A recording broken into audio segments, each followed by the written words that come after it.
نہیں پڑھتے ہیں. جی ہاں بس سب کو گھسیٹ دیتے ہیں. الحمدللہ رب العالمین الرحمن الرحیم مالک یوم الدین ایاک نعبد و ایاک نستعین اہدنا الصراط المستقیم صراط الذین انعمت علیہم غیر المغضوب علیہم ولا الضالین. پوچھے کسی قاری صاحب سے صحیح ہوا؟ یہ دال ہے یہاں پہ.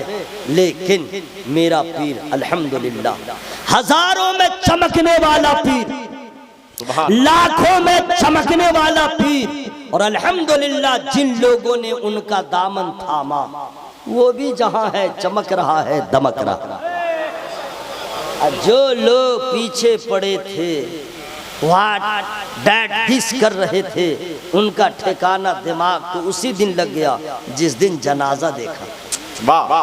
لوگ حیران تھے کہ بھارت کی تاریخ میں کسی بھی مرد قلندر کا ایسا جنازہ نہیں اٹھا ہے جس شان سے سرکار تاج الشریعہ علی احمد رضوان کا جنازہ اٹھا ہے. اس سے پتا چلا یہ عام آدمی کا جنازہ نہیں ہے، مقبول بارگاہ مصطفیٰ جو ہے اسی کا جنازہ جا رہا ہے.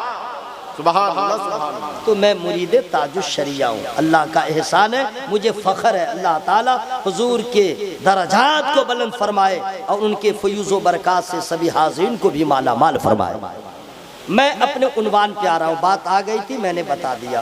حضرات ایک آیت کریمہ کی ہم نے تلاوت کیا دوسرے پارے کی، ٹھیک ہے. اب اس کا اردو میں معنی کیا ہوتا ہے؟ قرآن جو ہے قرآن، اس کو پہلے سمجھ لیجئے.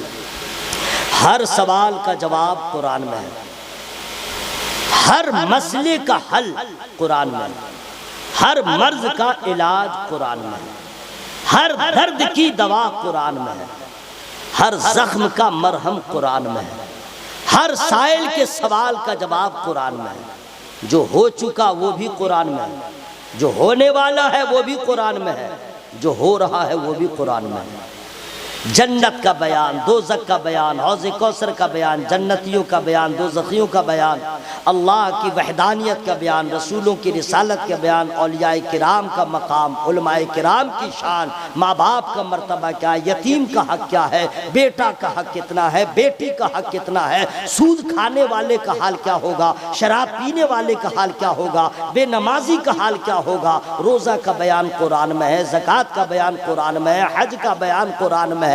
تمام شعور آداب بندگی ہو، آداب زندگی ہو، تمام چیزیں قرآن پاک میں ہے. اب آپ کہیں گے کہ ہر مرض کا علاج ہے. جی ہاں، میرا ایمان ہے کہ قرآن میں کینسر کا بھی علاج ہے، ایڈز کا بھی علاج ہے، لا علاج بیماریوں کا بھی علاج ہے. آپ کہیں گے جب ہے تو علاج کیوں نہیں ہو رہا ہے؟ حضرات دوا ہے لیکن اس کی تحقیق کرنے والا کمی ہم میں ہے کہ ہم وہاں تک پہنچ نہیں پا رہے ہیں. یا تو اگر پہنچ گئے، ہماری زبان ایسے نہیں ہے جس زبان سے غیبت کریں، جس زبان سے گالی بولیں، جس زبان سے ہم کسی کی برائی بیان کریں، جس زبان سے گٹکھا کھا کے برباد کر لیں، جس زبان سے ہم کسی کو گالی دے دیں، گانا گائیں، اس زبان سے قرآن پڑھیں گے. قرآن میں تو اثر ہے لیکن میری زبان میں اثر نہیں ہے.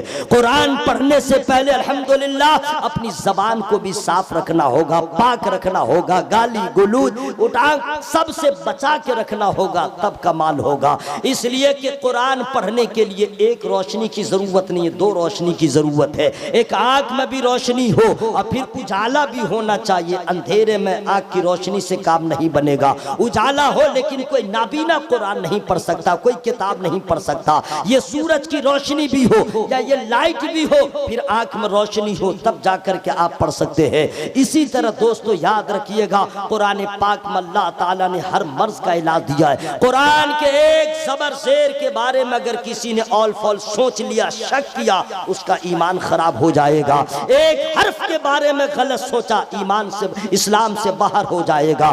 اس لیے کہ قرآن پاک میں یاد رکھیے گا پہلا پارہ سے لے کے سورہ فاتحہ سے لے کے ناس تک کسی نبی کا کلام نہیں، کسی رسول کا کلام نہیں ہے، وہ اللہ کا کلام ہے. اللہ تعالیٰ کا شکر ادا کیجئے، ایسا کلام نہ موسیٰ کو ملا، نہ عیسیٰ کو ملا، نہ داؤد کو ملا، نہ کسی پیغمبر کو ملا ہے جیسا کلام اللہ نے اپنے محبوب کو دیا ہے. حضرات وہ کلام توریت پہ بھاری قرآن نظر آتا ہے، زبور پہ بھاری قرآن نظر آتا ہے، انجیل پہ بھاری قرآن نظر آتا ہے. اور اللہ کا فضل دیکھیے کہ اللہ تعالیٰ نے اوروں کو دیا بلا بلا کے دیا، محبوب کو دیا۔ جہاں محبوب ہے وہاں قرآن جا رہا ہے، جہاں محبوب ہے وہاں قرآن پہنچ رہا ہے۔ اور ایسا کلام الحمدللہ اللہ تعالیٰ نے محبوب کو دیا، محبوب نے اپنے امت کو عطا کر دیا، ہمیں اور آپ کو دے دیا۔ توریت میں ترمیم لوگوں نے کر دیا، زبور میں پریورتن کر دیا، انجیل میں لوگوں نے دائیں بائیں کر دیا،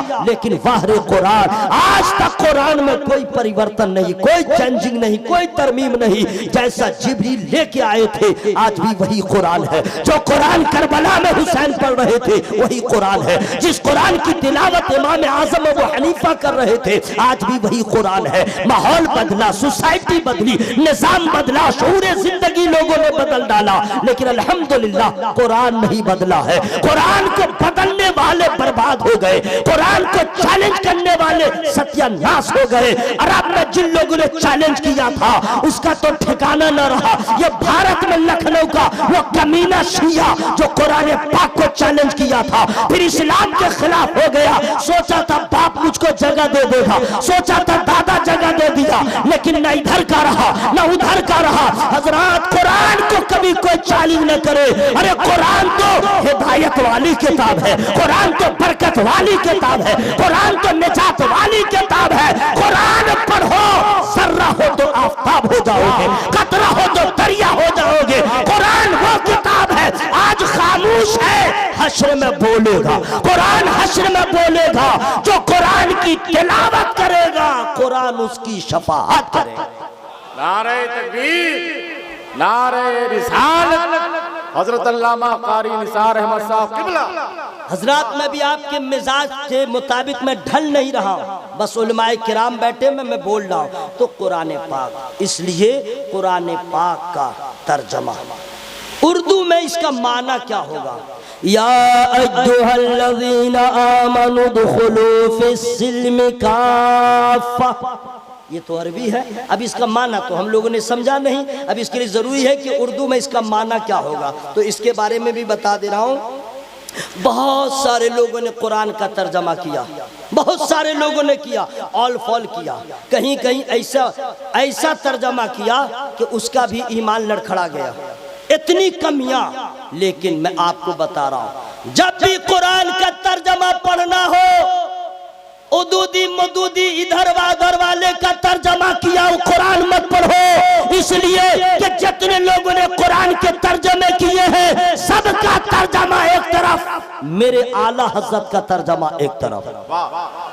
پڑھ کے دیکھیے سمجھ میں آ جائے گا اعلیٰ حضرت سرکار کا ترجمہ۔ آپ لوگ بیٹی کی شادی کرتے ہیں، قرآن جب بھی دیجئے تو ترجمہ والا دیجئے، ترجمہ والا وہ بھی کنز الایمان، اس لیے کہ جس گھر میں کنز الایمان ہوگا بدعقیدہ سمجھ جائے گا یہ تو رضا کا چاہنے والا ہے۔ آپ لوگ بالکل خاموش رہیں گے، ابھی کوئی ٹینشن نہیں لیجئے، اتنی نیکیاں جمع ہو گئی ہیں اب آپ لوگ کو ضرورت ہی نہیں ہے۔